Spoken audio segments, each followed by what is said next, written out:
The desert stretched endlessly in every direction, a canvas of burnt orange and deep amber under the merciless afternoon sun. Heat waves danced across the cracked earth like ghostly spirits, distorting the horizon until reality itself seemed to bend and waver. The only sound cutting through the vast silence was the rhythmic thunder of steel wheels against railroad tracks, the heartbeat of the Santa Fe Express as it carved its path through the wasteland toward Denver City. This wasn't just any train. Word had spread through saloons and trading posts from Phoenix to Albuquerque about the cargo locked away in the reinforced car near the rear. Gold bars worth more than most men would see in 10 lifetimes. The kind of wealth that could buy a small kingdom or fuel the darkest ambitions of desperate souls. 3 tons of pure gold, freshly minted into bars bearing the seal of the Colorado Mining Consortium, each one worth enough to set a man up for life.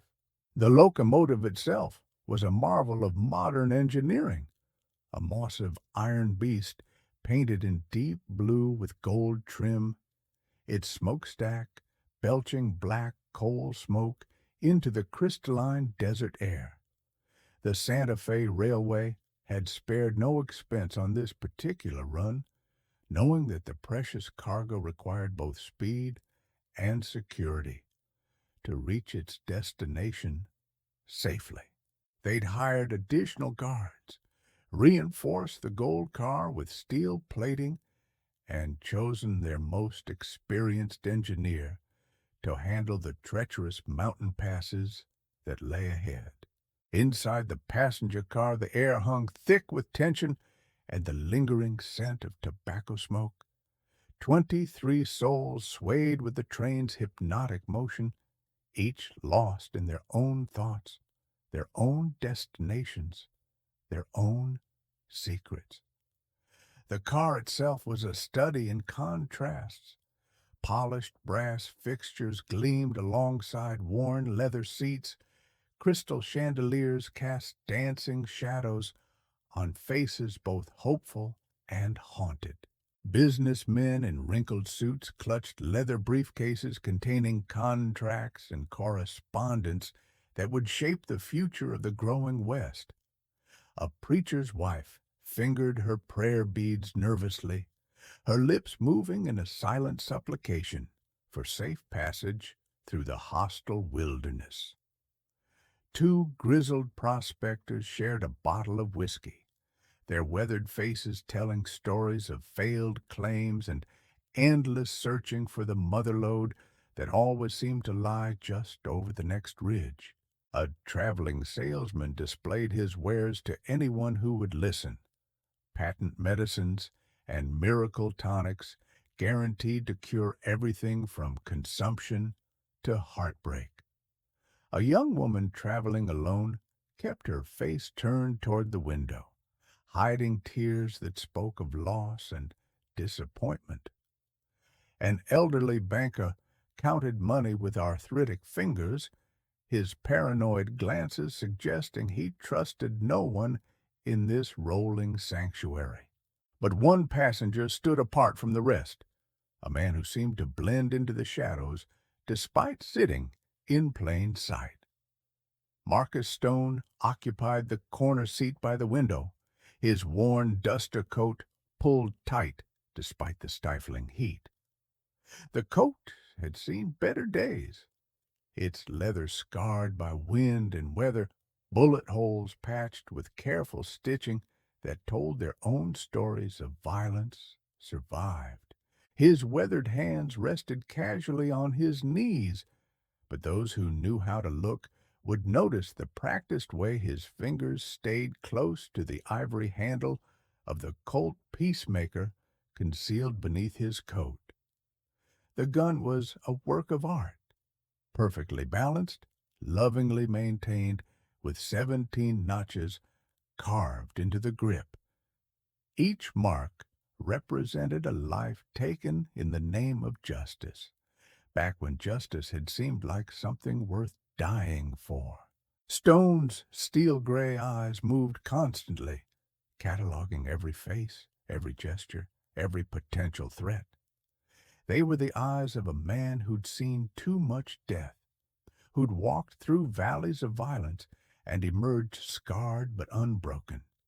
Old habits died hard, and 20 years as a lawman had carved instincts deep into his bones that no amount of hiding could erase.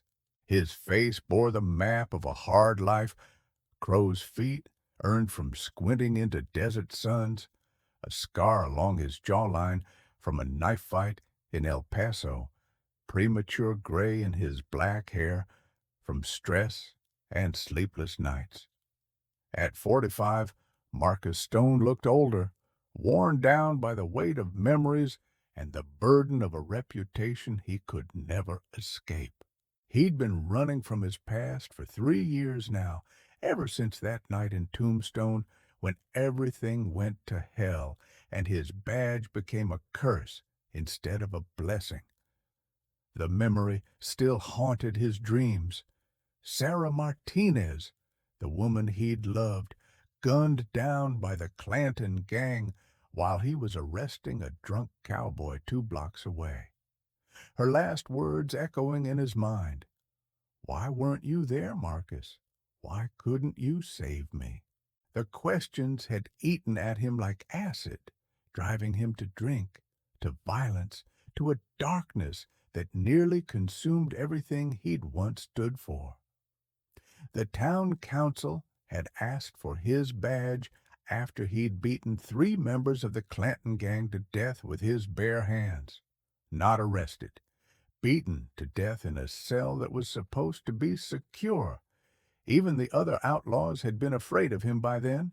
So Marcus Stone had died that night, officially speaking.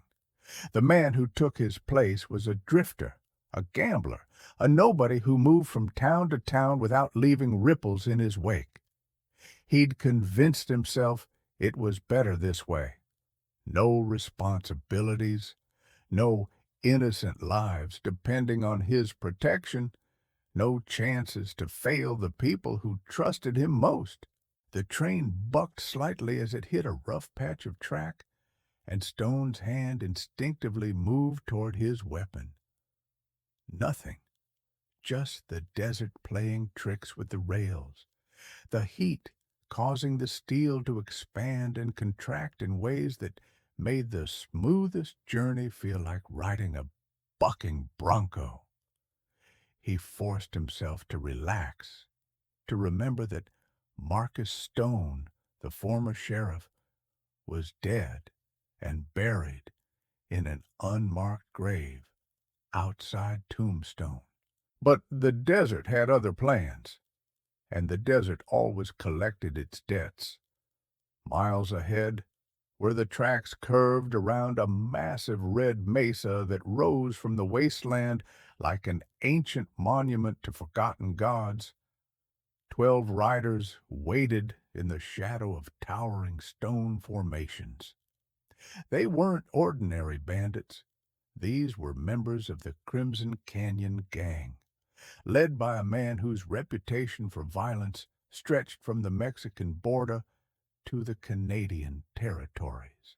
Jake Red Iron Morrison had earned his nickname during the war between the states when he'd served as a Confederate raider specializing in the kind of tactics that gave civilized men nightmares.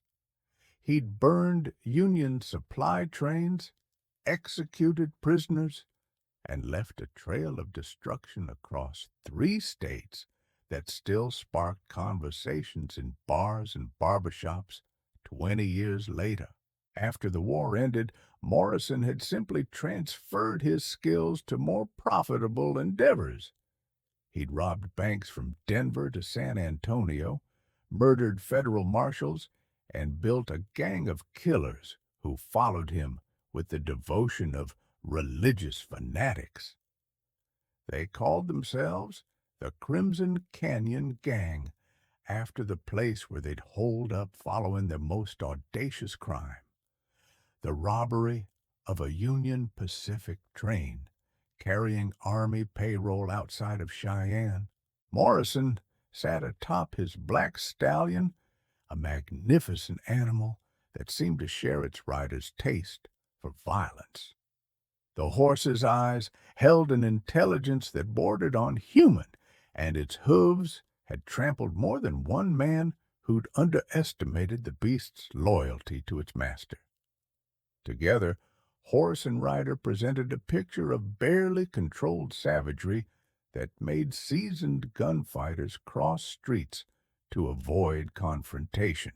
The gang leader's face was a roadmap of violence, a nose broken so many times it sat crooked on his skull, a left ear partially severed by a cavalry saber during the Battle of Bull Run, and a scar that ran from his temple to his chin, a souvenir from a knife fight in a Denver brothel. His eyes were the pale blue of winter ice, holding about as much warmth and twice as much menace. He squinted through the heat shimmer at the distant smoke plume marking the train's approach, calculating distance and timing with the precision of a military tactician. The plan was months in the making.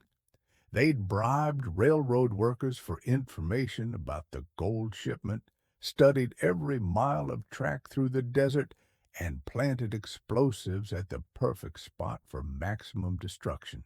Morrison's lieutenant, a wiry killer named Snake Eyes Pete, spat tobacco juice into the sand and checked his Spencer repeating rifle for the 100th time. Pete had gotten his nickname from a pair of dice tattooed on his forehead. Snake Eyes, the unluckiest roll in any gambling den. But Pete considered the tattoo a good luck charm, claiming it reminded him that fortune favored those who made their own luck with gunpowder and lead. The rest of the gang shifted restlessly in their saddles, a collection of bank robbers, murderers, and thieves united by greed and a complete disregard for human life. There was Knife Hand Murphy, who'd lost 3 fingers to a grizzly bear and replaced them with sharpened steel blades welded to metal caps.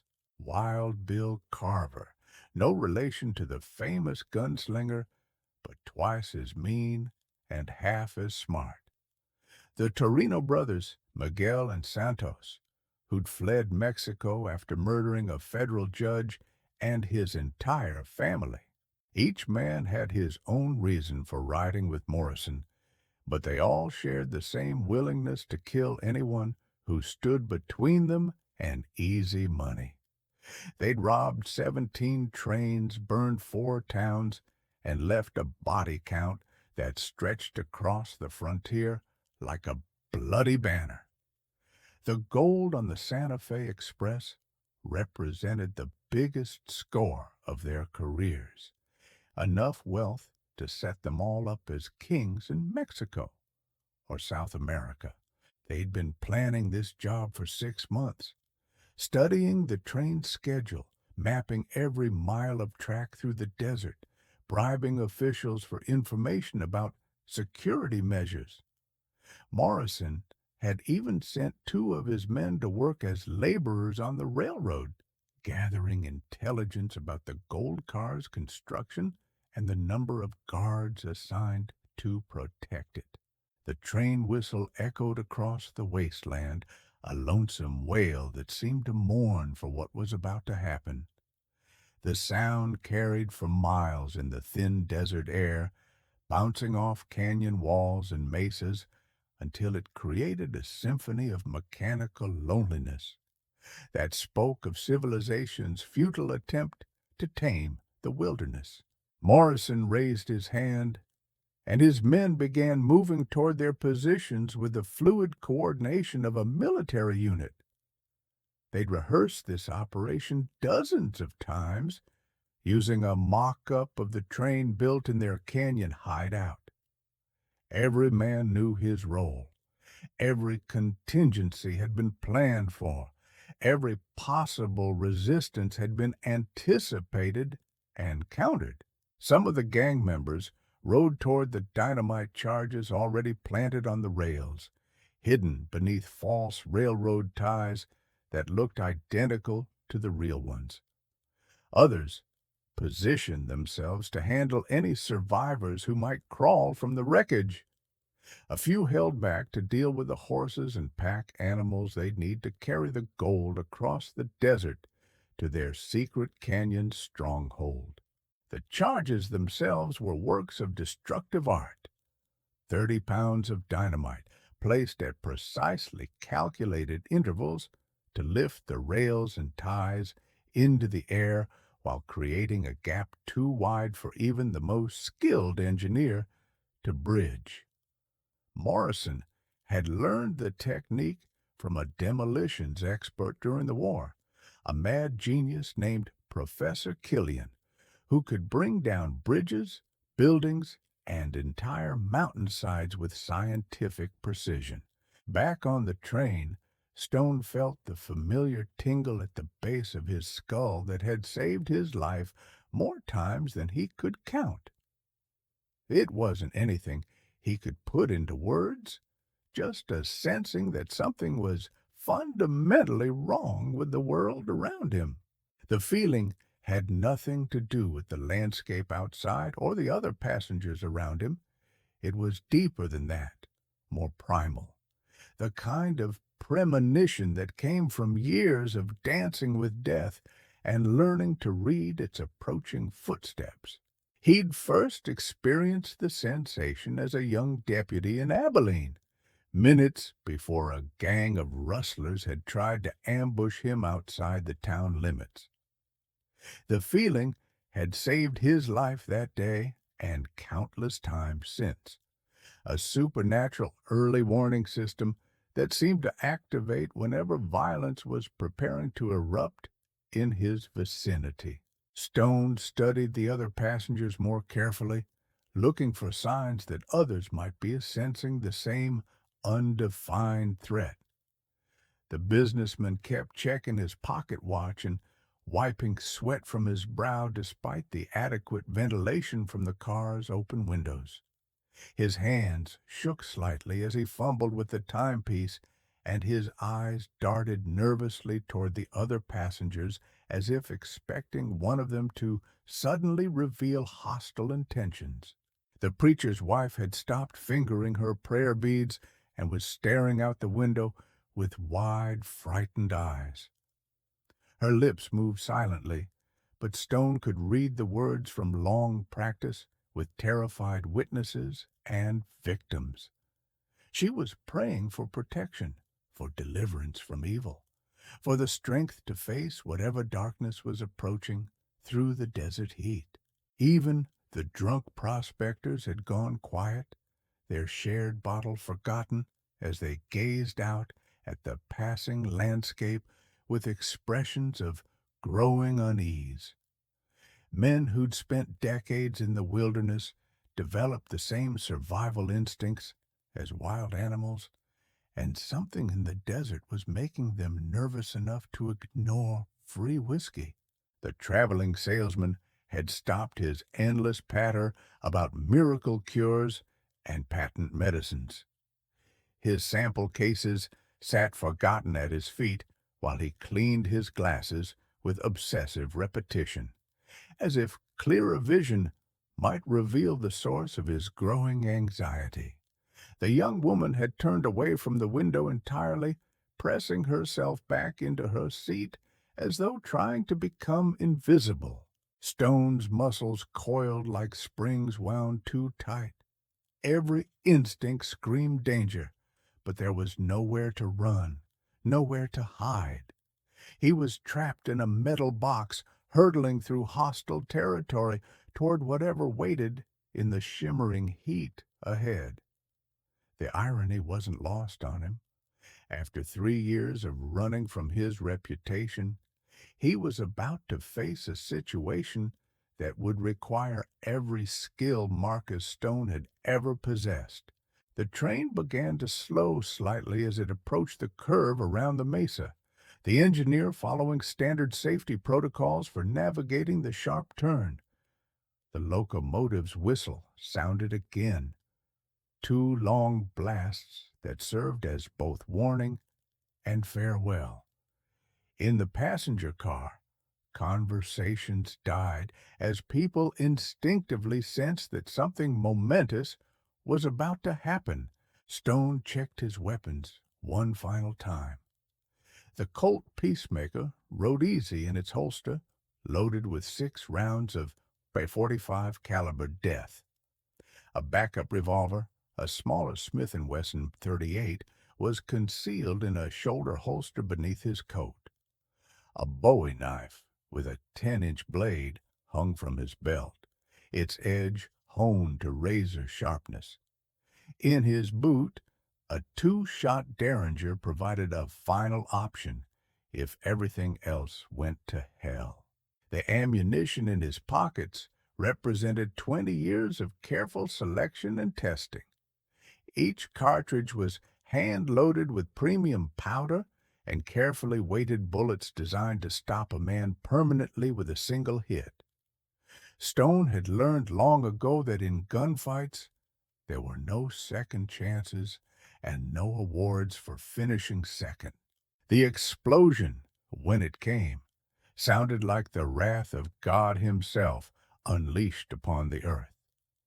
The dynamite charges detonated in perfect sequence, 30 pounds of high explosive lifting a 100-foot section of railroad track into the air in a shower of twisted metal and splintered wood.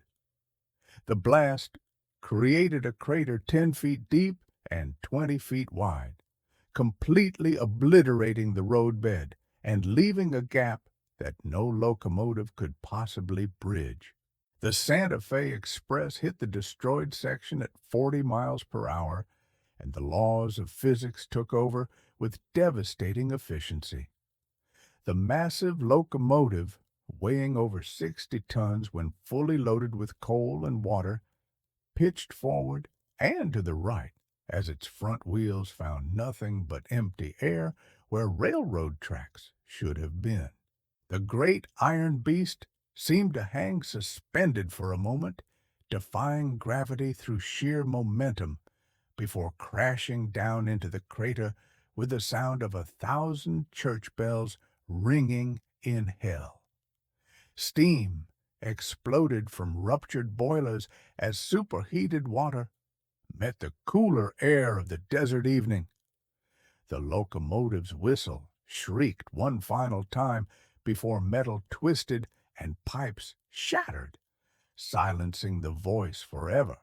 The passenger cars followed their engine into destruction with the inevitability of dominoes falling in slow motion. Each car telescoped into the one ahead of it, creating an accordion of death and twisted steel that would have impressed the demolitions expert who taught Morrison his trade. Windows exploded outward in glittering cascades as the cars rolled and tumbled, their carefully maintained interiors becoming chambers of flying debris and broken dreams. Stone was thrown from his seat as the car tilted sickeningly to the left. Bodies tumbled through the air like rag dolls as windows exploded inward, filling the space with glittering shards of death that caught the desert sunlight like crystalline raindrops. He managed to grab hold of a seat back as the car rolled completely over, the world spinning in a kaleidoscope of terror and chaos that would haunt survivors for the rest of their lives. The screech of tearing metal mixed with human screams to create a symphony of disaster that seemed to go on forever. Steel bent beyond its breaking point produced sounds like the dying cries of mechanical beasts, while wood splintered and shattered with reports like gunshots. The smell of coal smoke mixed with steam and blood to create an atmosphere of devastation that assault all the senses at once. When the train finally came to rest on its side in a cloud of dust and steam, an eerie quiet settled over the wreckage like a shroud.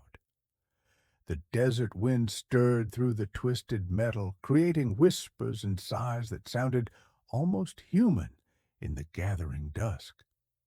Somewhere in the distance, a coyote howled mournfully, as if mourning the destruction of civilization's attempt to tame the wilderness.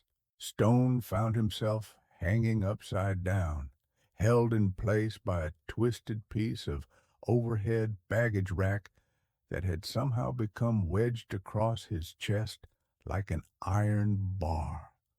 Blood dripped from a gash on his forehead where flying glass had found its mark, and his left shoulder felt like it had been worked over with a sledgehammer wielded by an angry giant.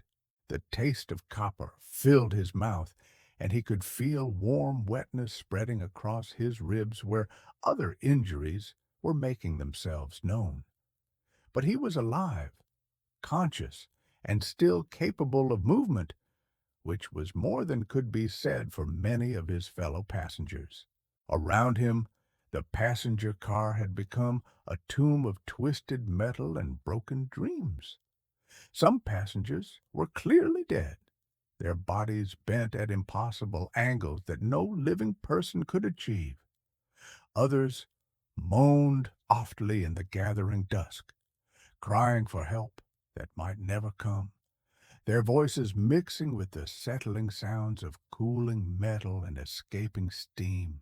The businessman, who'd been checking his watch, lay motionless beneath an overturned seat, his briefcase spilled open to reveal nothing more valuable than legal documents and a family photograph showing a woman and two children who would never see their husband and father again.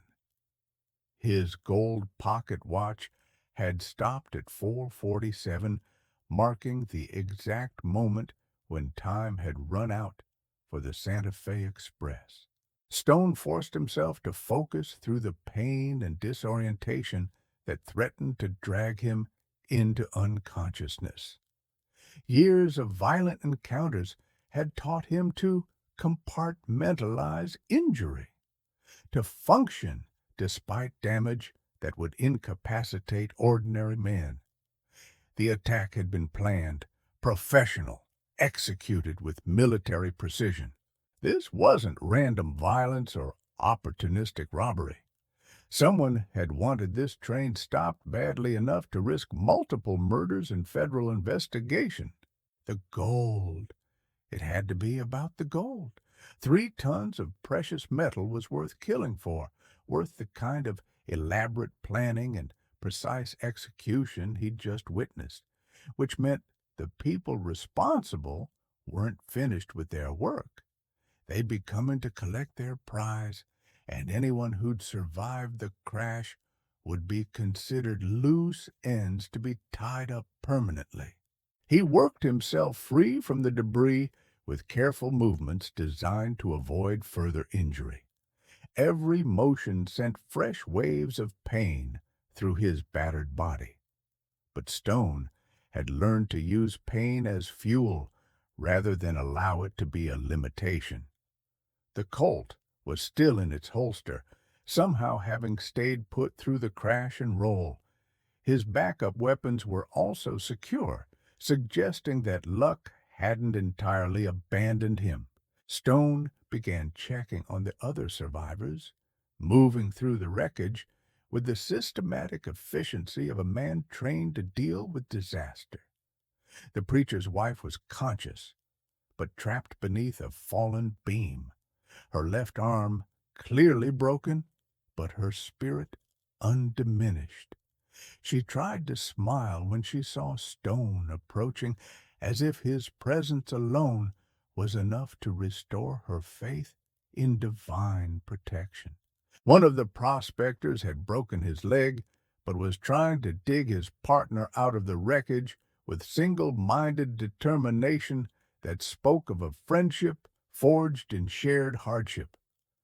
The injured man's face was gray with pain and shock, but his hands never stopped moving as he clawed at the debris that trapped his companion. A few other passengers stirred among the ruins, bloody and broken, but alive, a testament to either divine intervention or pure dumb luck.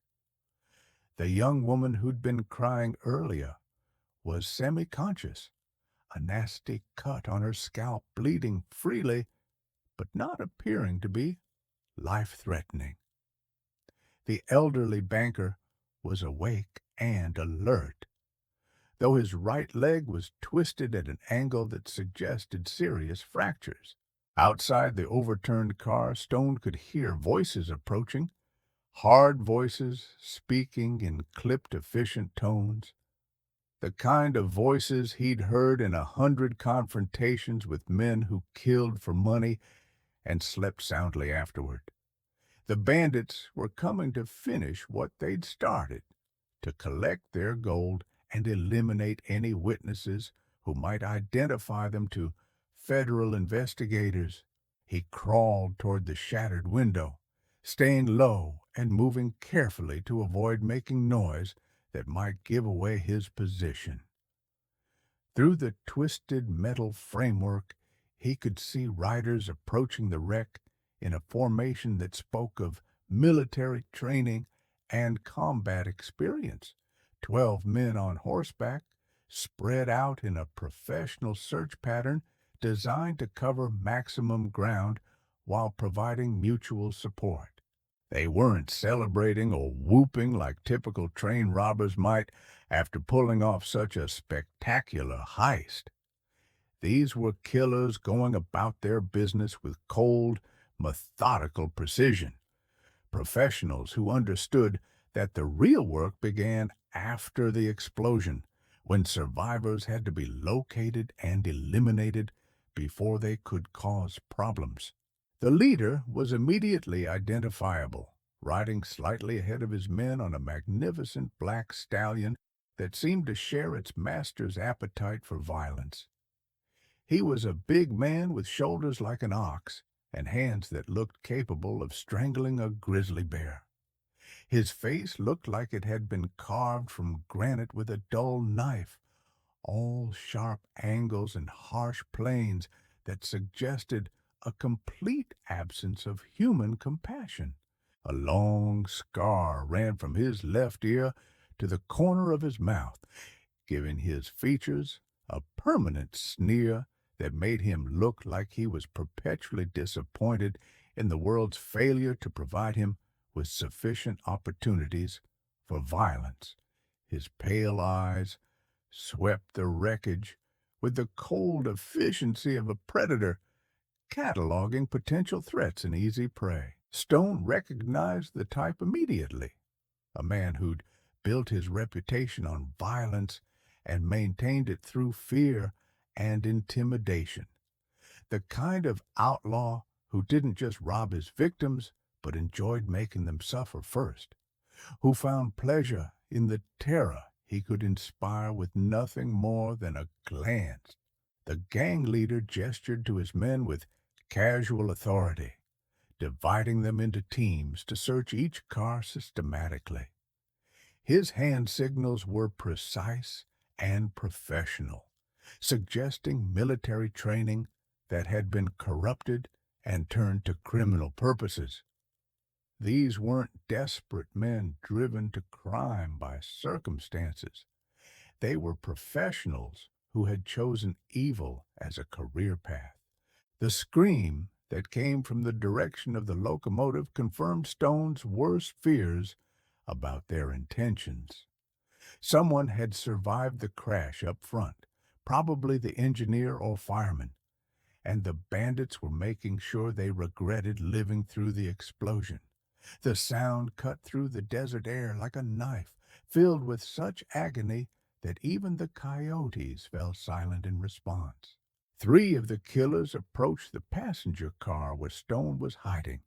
He pressed himself against the overturned seats and tried to become invisible, knowing that his only chance was to wait for the right moment to act.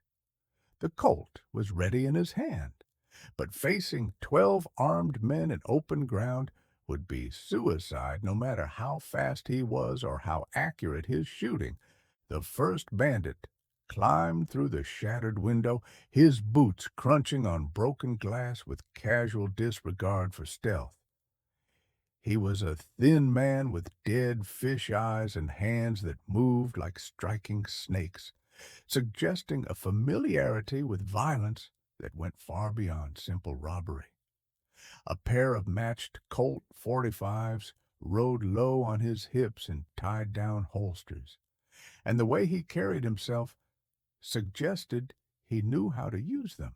Stone watched him step over bodies without a glance, heading straight for the preacher's wife, who was still trapped beneath the fallen beam. The bandit's intentions were written clearly on his face. He wasn't just going to kill her, he was going to enjoy doing it slowly while she begged for mercy that would never come.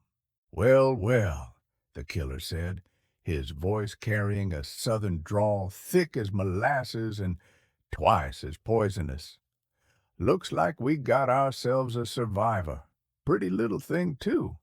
Shame to waste such quality merchandise on something as simple as a bullet."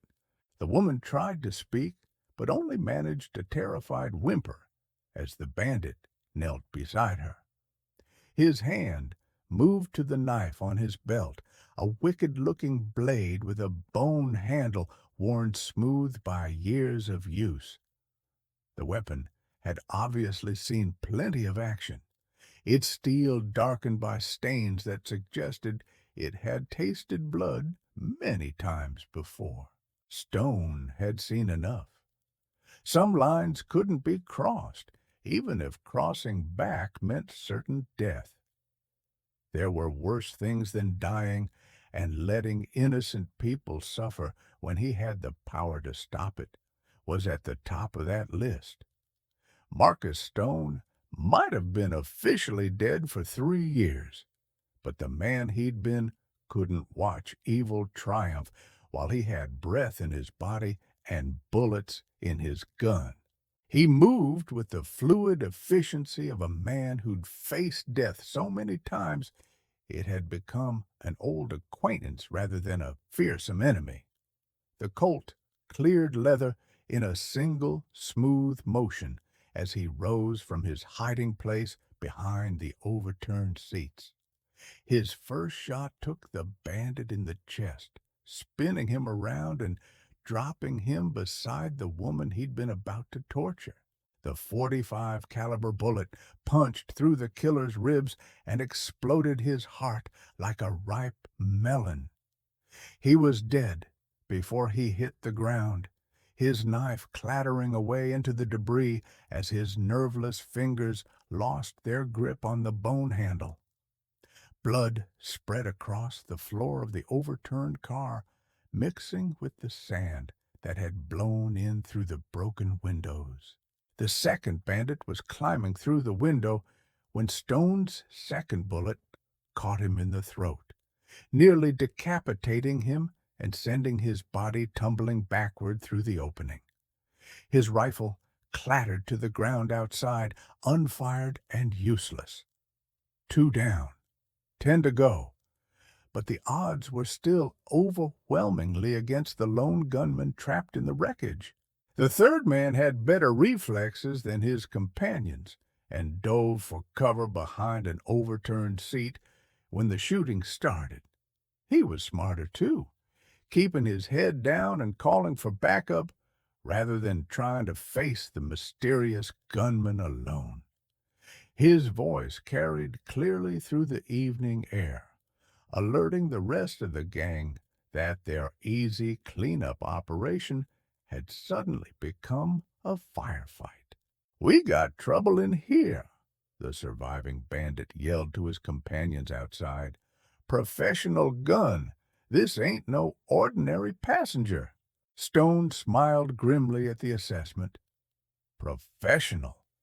If only they knew they were facing Marcus Stone, the man who'd cleaned up Tombstone and tamed the wildest territories in Arizona, the sheriff who'd sent more outlaws to Boot Hill than cholera and bad whiskey combined.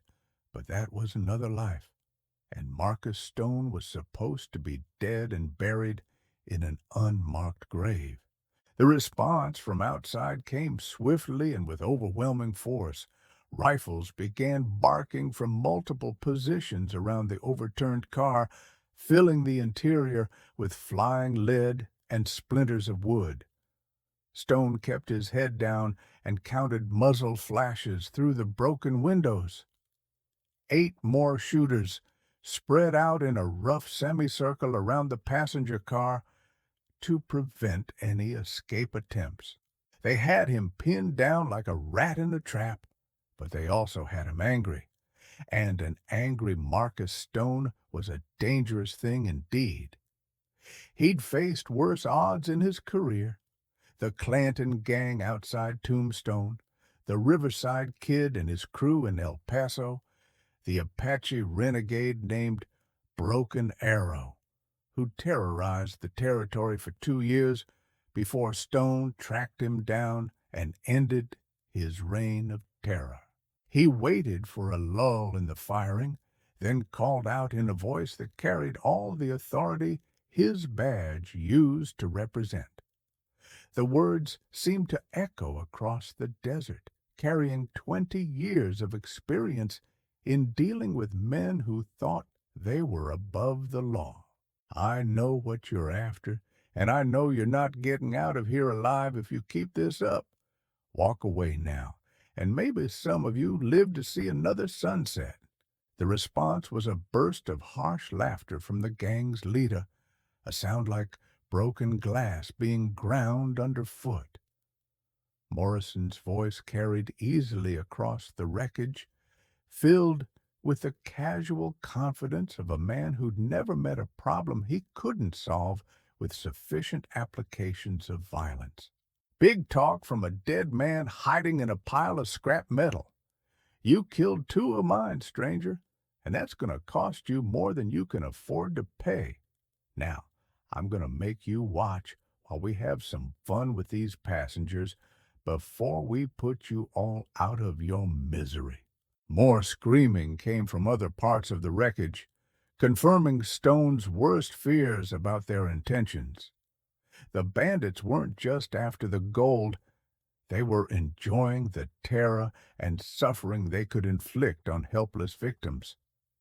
It was the kind of senseless cruelty that had driven him to pin on a badge in the first place, back when he still believed justice meant something in this God-forsaken world. The sound of innocent people being tortured cut through Stone like a knife made of ice and guilt. Every scream reminded him of Sarah Martinez, of the Henderson family, of all the people he'd failed to protect during his years as a lawman. But this time was different. This time he was here, right here, when it mattered most, with the skills and weapons necessary to make a difference.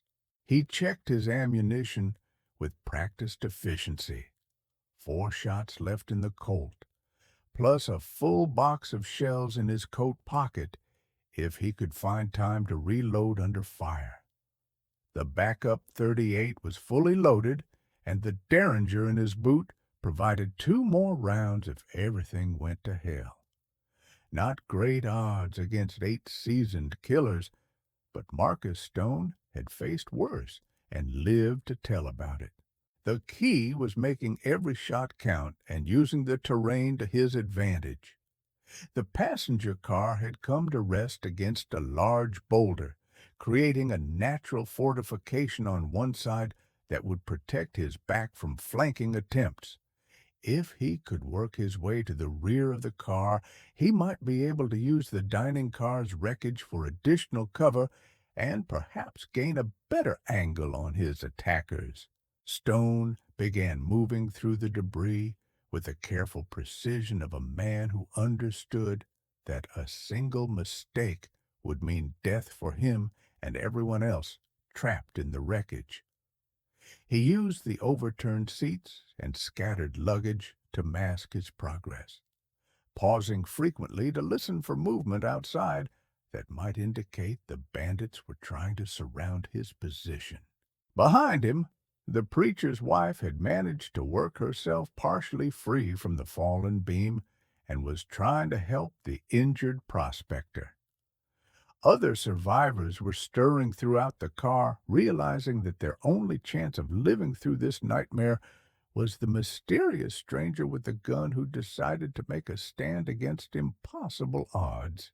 A rifle bullet punched through the car's thin wall inches from Stone's head, spraying him with splinters and metal fragments that drew blood from his cheek.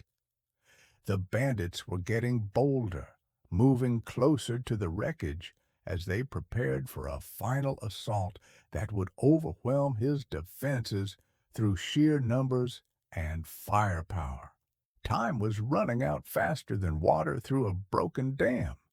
In a few minutes, they'd rush the car from multiple directions, and no amount of skill with a gun would save the innocent people trapped inside.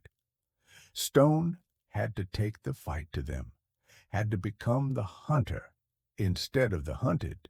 He reached the rear of the car and found what he'd been looking for, a gap in the twisted metal large enough for a man to slip through if he didn't mind leaving some skin behind.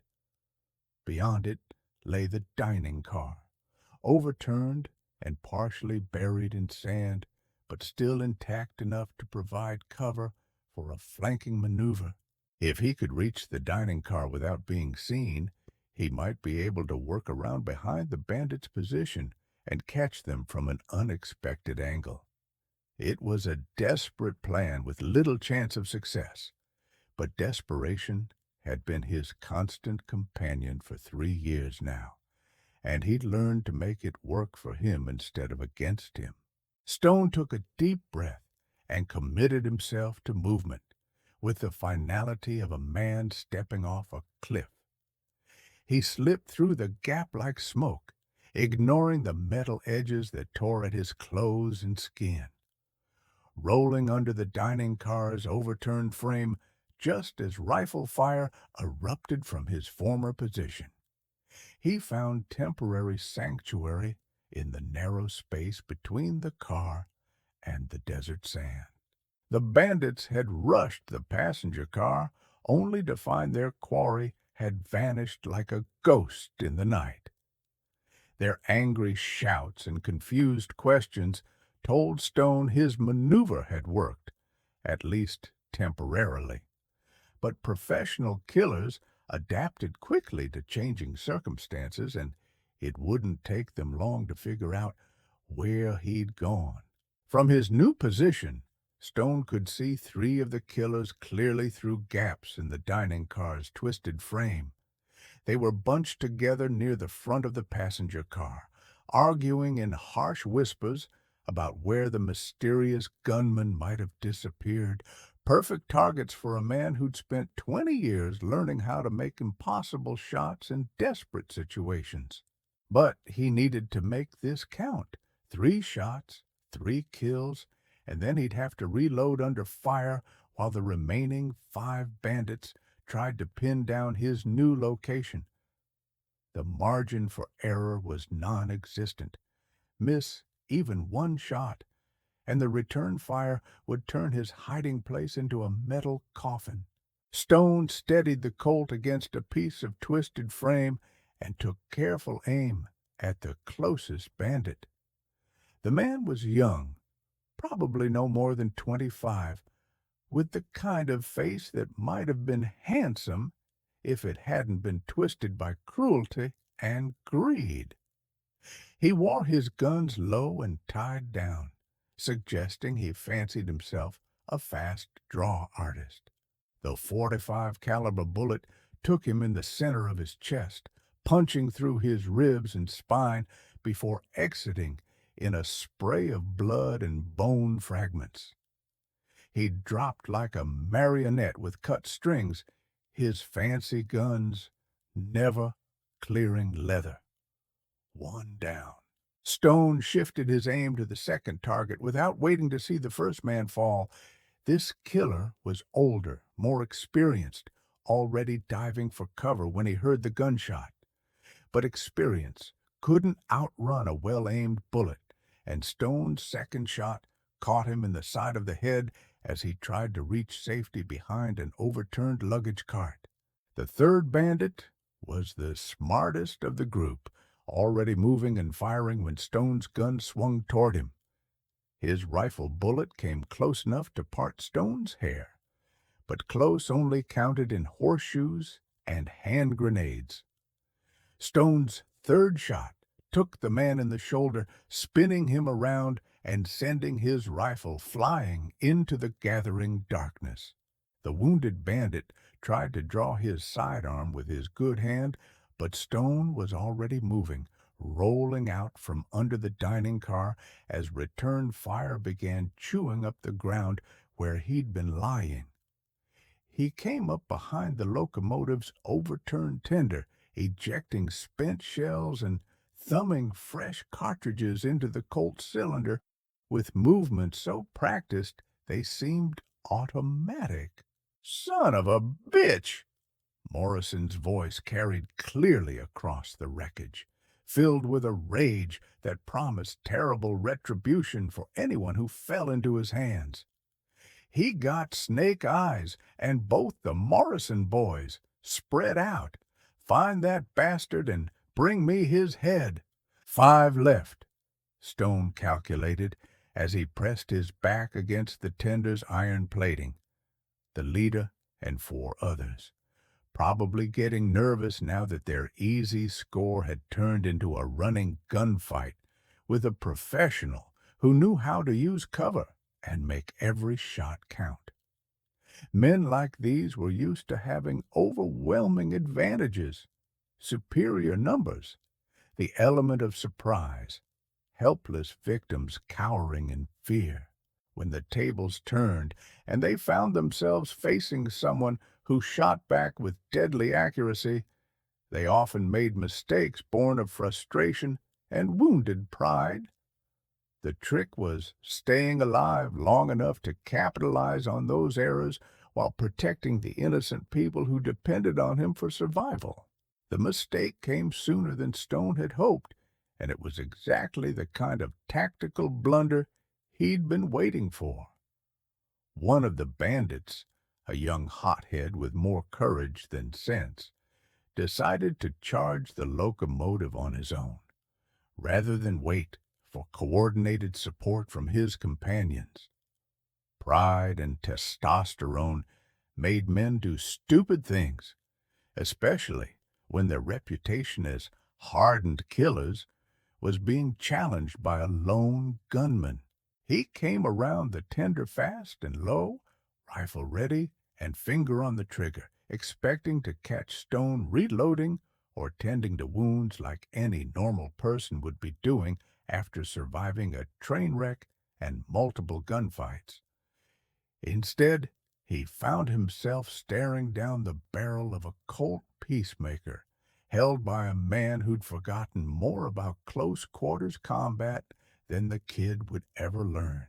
Stone's shot took him center mass, the heavy bullet punching through his sternum and exploding his heart like a punctured water balloon. The young bandit died with a surprised expression on his face, probably wondering how something that had seemed so simple in his mind had gone so catastrophically wrong in reality. His body hit the sand with a soft thud that was almost anticlimactic after the violence of his death. 4 to go, but these would be the experienced ones, the survivors who'd lived long enough to learn caution and tactical patience. Stone could hear them talking in low voices somewhere in the darkness, coordinating their next move with the kind of professional communication that suggested military backgrounds and years of working together as a team. They'd be more careful now, more methodical in their approach. That gave them time to think and plan but it also meant the passengers trapped in the wreckage were running out of time. Every minute this standoff continued was another minute those innocent people moved closer to death from their injuries, shock, and exposure to the brutal desert environment. The sun was beginning its descent toward the western horizon, painting the sky in shades of gold and crimson that would have been beautiful under different circumstances. Soon it would be full dark, and darkness would change everything about this deadly game of cat and mouse they were playing among the wreckage.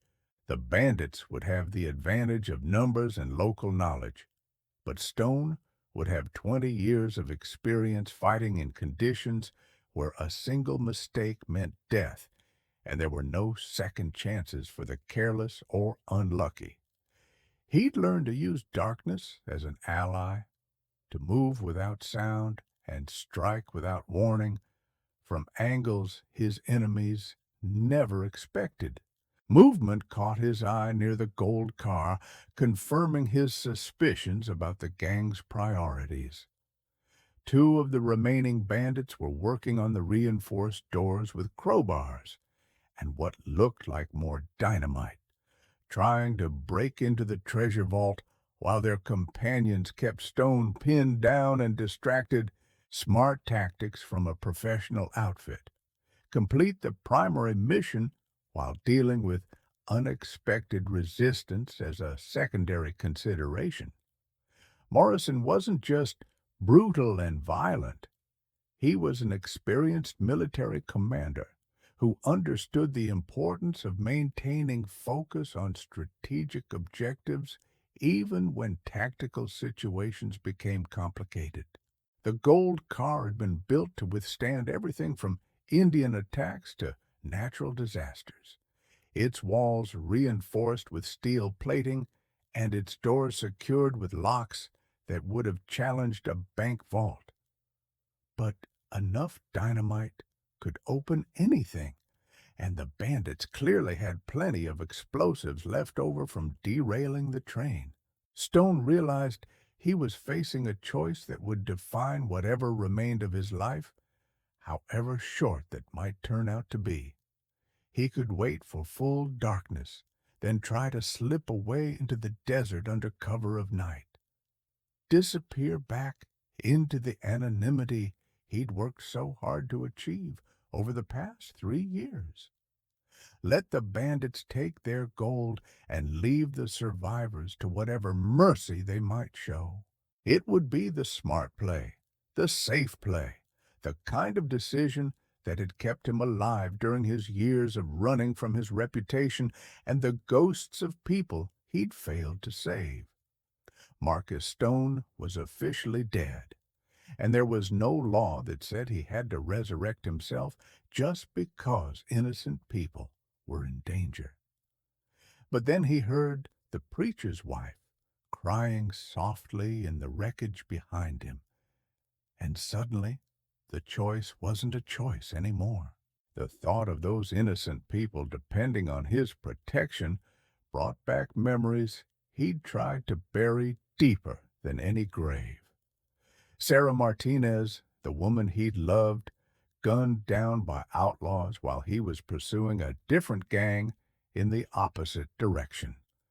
The Henderson family, murdered in their beds because he'd arrived 10 minutes too late to make a difference.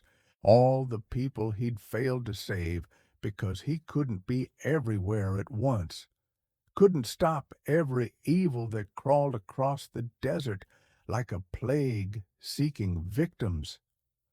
The weight of those failures had driven him to drink, to violence, to the kind of darkness that consumed good men from the inside out until nothing remained but bitterness and regret.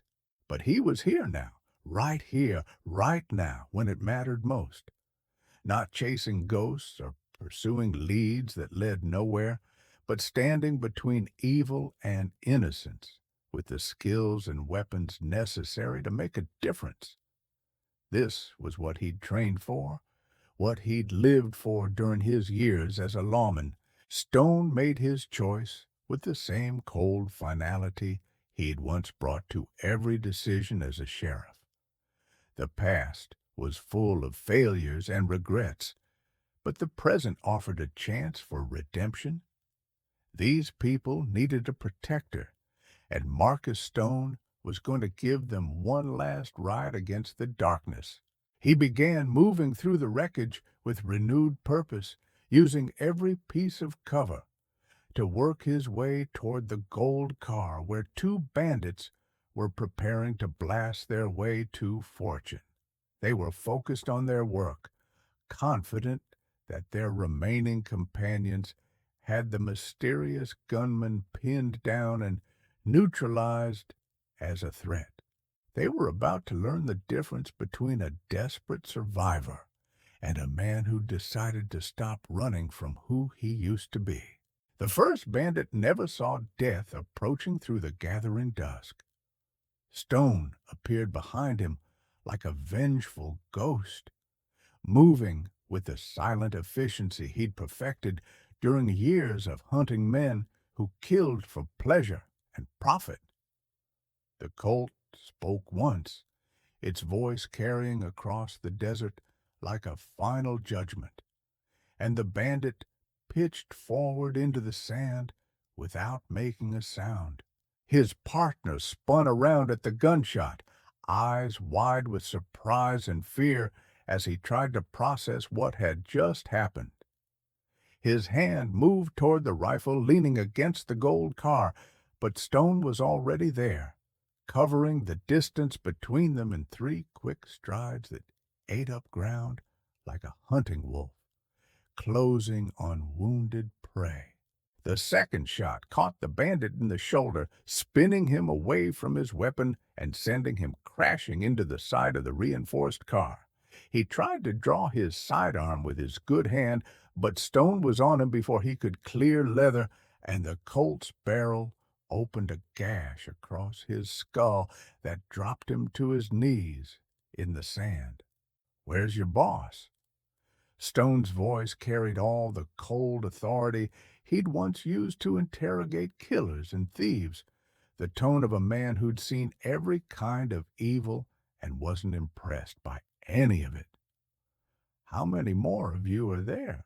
The bandit, blood streaming down his face from the gash Stone had opened, looked up at his captor with a mixture of fear and defiance. He was young, maybe 30, with the kind of face that might have been honest under different circumstances, but his eyes held the flat, dead look of a man who'd crossed too many lines to ever find his way back to decency. "Go to hell," he managed through gritted teeth, his voice weak, but still carrying a note of stubborn resistance. "You're a dead man walking. Red Iron don't leave witnesses, and he sure as hell don't let nobody steal his gold." "Red Iron?" Stone filed the name away for future reference.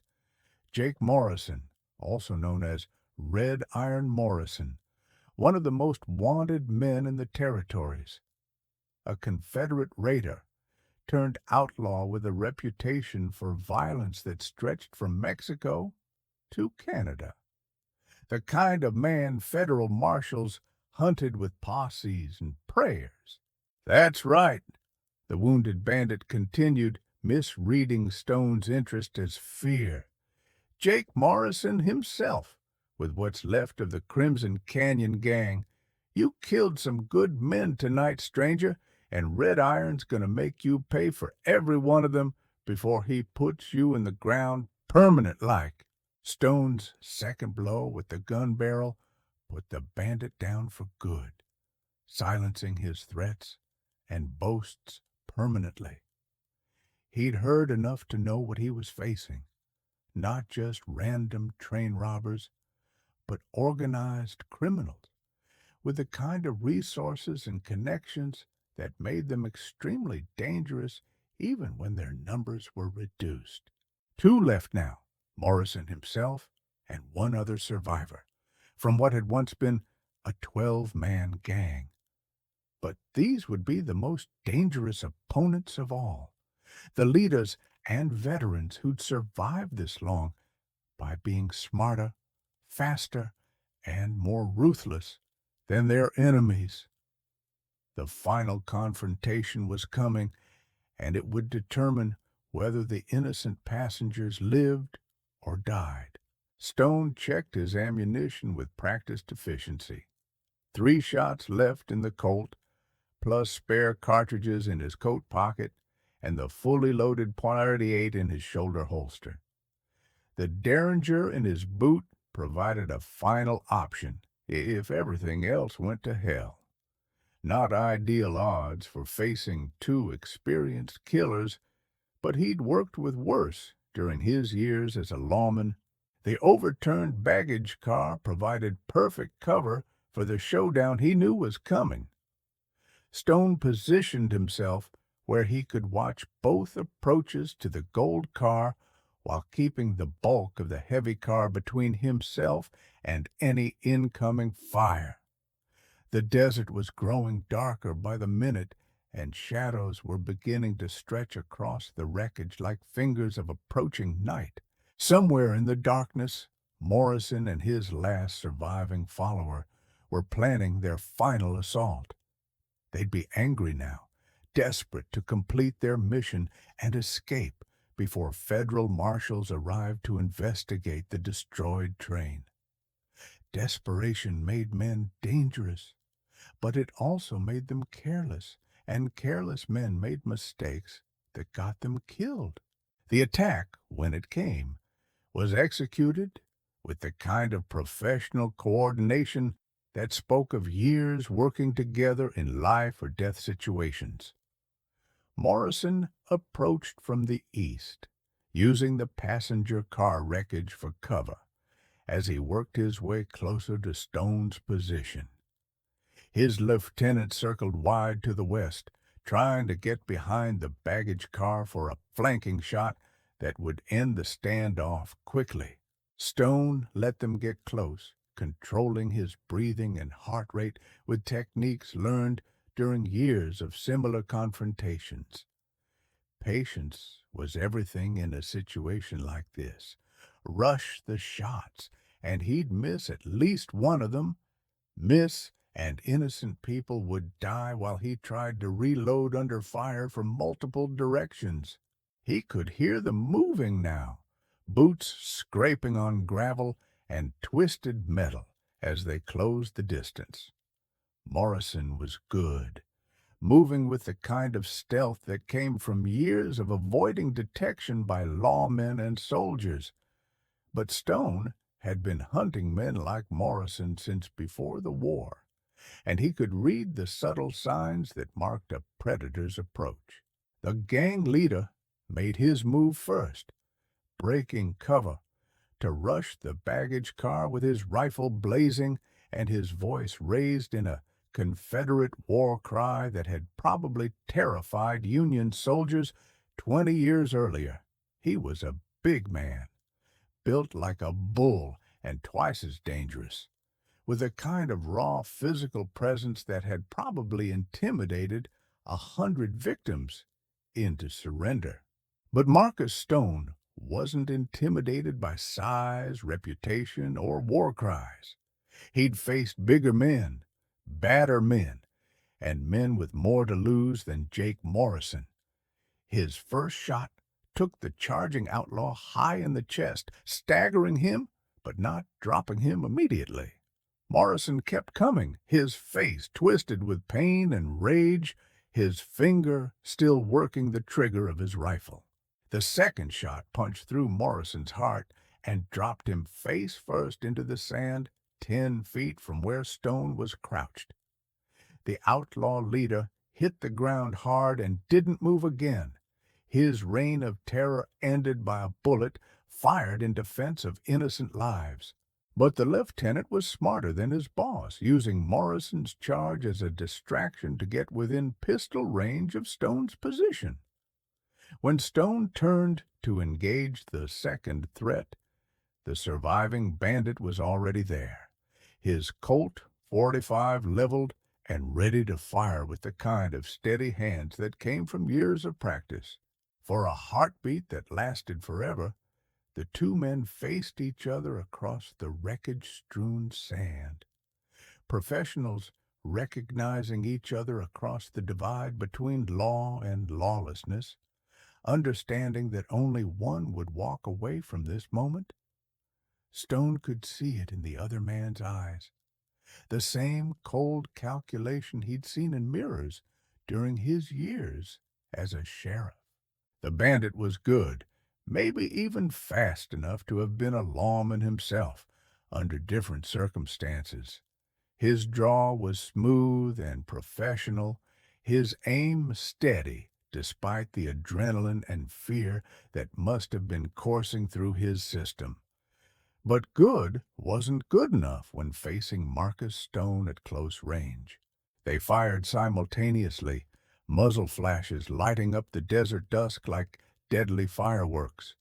The lieutenant's bullet creased Stone's ribs, spinning him slightly to the left and drawing a line of fire across his side.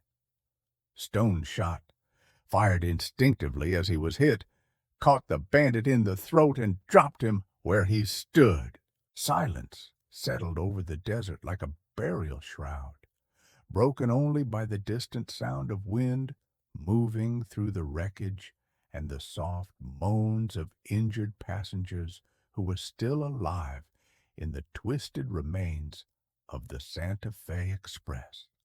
Stone stood among the bodies of 12 killers, blood seeping through his shirt from multiple wounds, and felt something he hadn't experienced in 3 years. The satisfaction of justice served.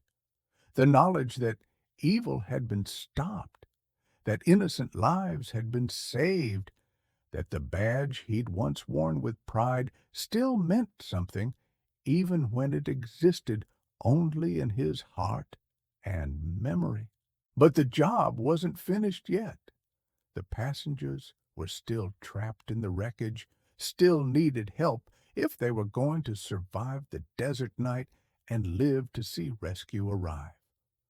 Stone holstered his smoking gun and began the long process of digging people out of the twisted metal that had nearly become their tomb. The preacher's wife was first, her broken arm requiring careful handling as Stone worked to free her from the beam that had pinned her down. She was conscious and coherent, her faith apparently unshaken by the violence and terror she'd witnessed. Her first words were a prayer of thanksgiving for the stranger who'd saved their lives. "Bless you," she whispered, as Stone helped her to her feet. "Bless you for standing between us and those devils. The Lord sent you to protect us, didn't he?" Stone didn't have an answer for that. He'd stopped believing in divine intervention about the time Sarah Martinez died in his arms, but he couldn't deny that something had brought him to this train at this moment when these people needed him most. Call it fate, call it coincidence, call it whatever made sense. The result was the same. The injured prospector was next, his broken leg requiring a splint fashioned from pieces of the wreckage. The old man was tough as leather and twice as stubborn, insisting on helping Stone rescue the other survivors despite his obvious pain and the shock that was making his hands shake. One by one, they pulled people from the twisted remains of the Santa Fe Express. The young woman with the head injury, conscious now but confused about what had happened. The elderly banker, whose broken leg would need professional medical attention, but who was otherwise intact. A total of 11 people had lived through the crash and the gunfight that followed. 11 lives saved because a man who tried to bury his past had found it again when it mattered most. 11 souls who would live to see their families again, to continue their journeys, to build the kind of future that men like Morrison would have destroyed without a second thought. As full darkness settled over the desert, Stone organized the survivors into a defensive camp near the locomotive. The great iron beast was ruined beyond repair, its boiler cold and its whistle forever silenced.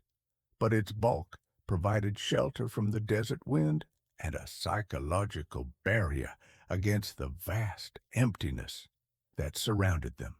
They had some supplies salvaged from the dining car, canned goods, water barrels that had somehow survived the crash, and blankets that would help them survive the cold desert night.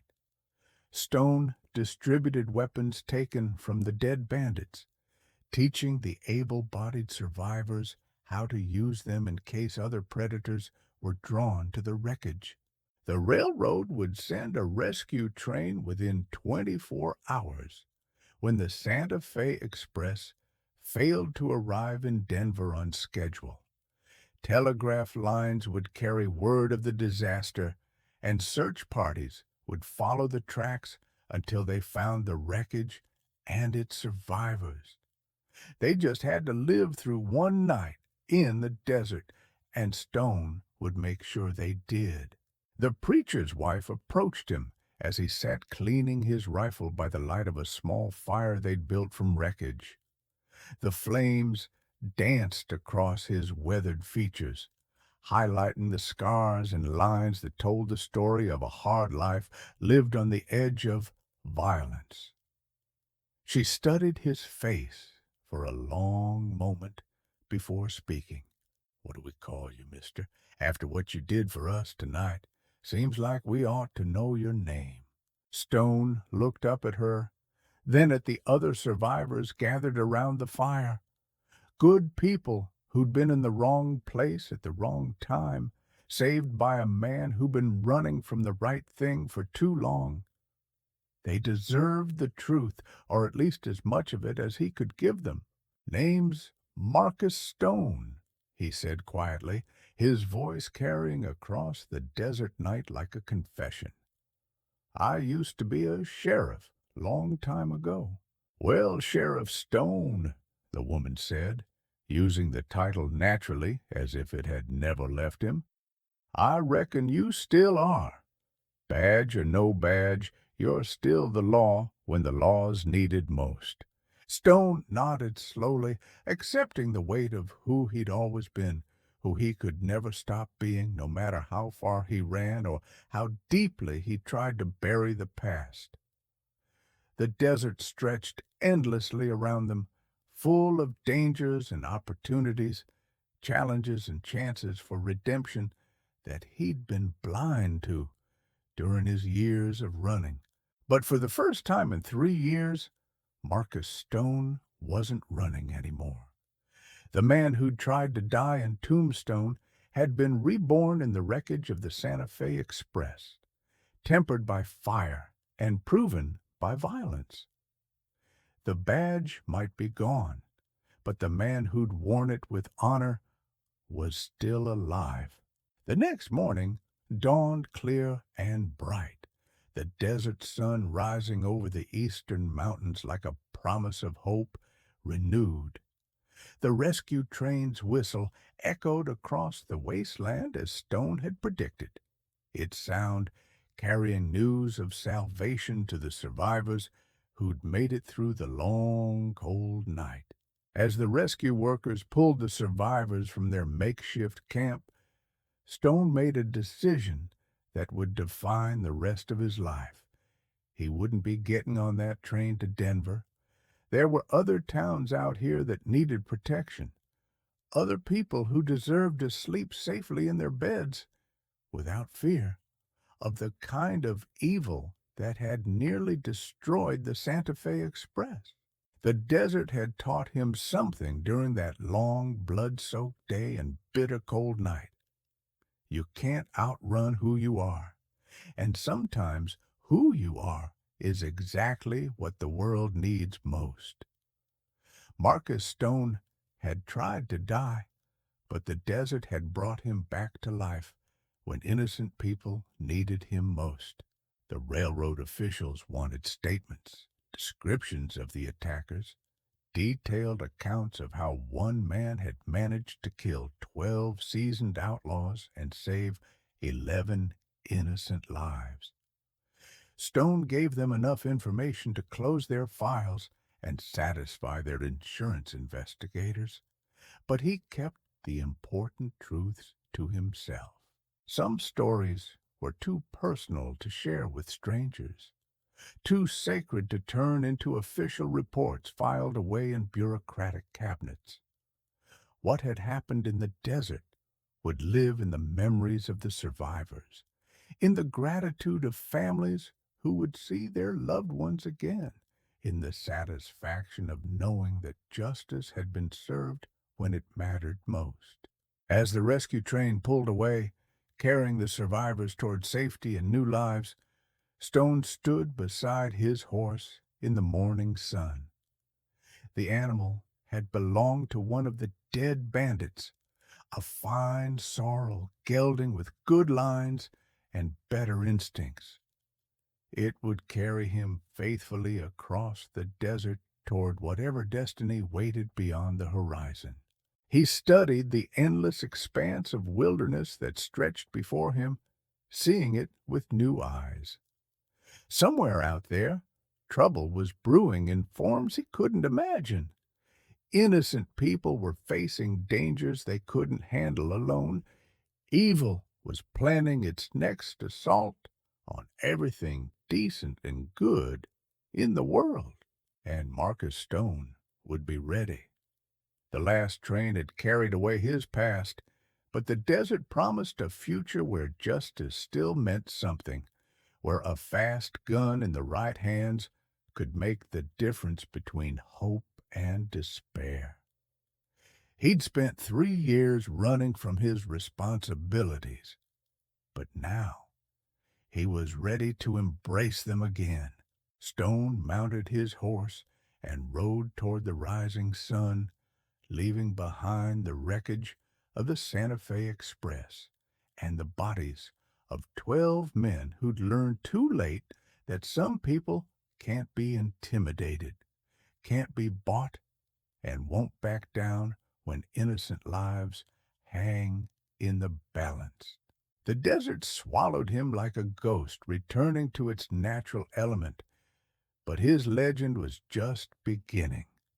In saloons and trading posts, around campfires and in churches, people would tell the story of the mysterious gunman who saved the last train from destruction. They'd speak of Marcus Stone, the sheriff who came back from the dead when justice needed him most. Stories would grow in the telling, as stories always do. Some would say he was 8 feet tall and could shoot the wings off a fly at 100 yards. Others would claim he was bulletproof, that he'd made a deal with the devil himself for supernatural powers. The truth would be buried under layers of myth and legend, but that was fine with Stone. Let them tell their stories. Let children wide-eyed with wonder ask their grandfathers about the day the train robbers met their match in the form of one honest man with a gun and the will to use it. Let the stories inspire other good men to stand up when standing up was the hardest thing in the world to do. Marcus Stone rode into the desert morning with the sun warming his back and the future spreading before him like an unwritten book. Somewhere out there, people needed protection. Somewhere out there, justice waited to be served. Somewhere out there, the frontier was calling his name. And in the vast wilderness of the American West, that legend would ride again and again, wherever good people needed protection and evil men needed killing. The last train had been saved, but it was only the beginning of a story that would echo across the desert for generations to come. Sheriff Marcus Stone was back in business, and the frontier would never be the same.